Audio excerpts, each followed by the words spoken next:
70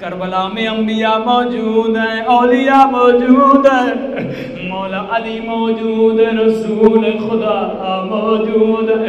جب پہلا وار کیا آدم نے کہا میں نہیں دیکھ سکتا، جب دوسرا وار کیا نوح نے کہا میں نہیں دیکھ سکتا۔ یہاں وار ہوتے رہے، انبیاء جاتے رہے، ایک مرتبہ وار ہوا جبرائیل نے کہا اب میں بھی نہیں دیکھ سکتا۔ ایک مرتبہ آخری وار ہوا، علی کی آواز آئی حسین میرے لال اب تیرا بابا بھی نہیں دیکھ سکتا۔ امام نے کہا مجھے سب چھوڑ کے چلے گئے۔ ایک مرتبہ آخری وار ہوا، عجب نہیں وہ بار اٹھی ہوگی، ایک کالے برقعے میں بیوی ہے، اپنا دامن پھیلایا، او حسین تیری ماں موجود ہے، او میری بیوی کہاں کہاں جاؤ گی، کبھی کربلا میں او کبھی شام کی دربار میں۔ اللہ لعنت اللہ علی القوم الظالمین۔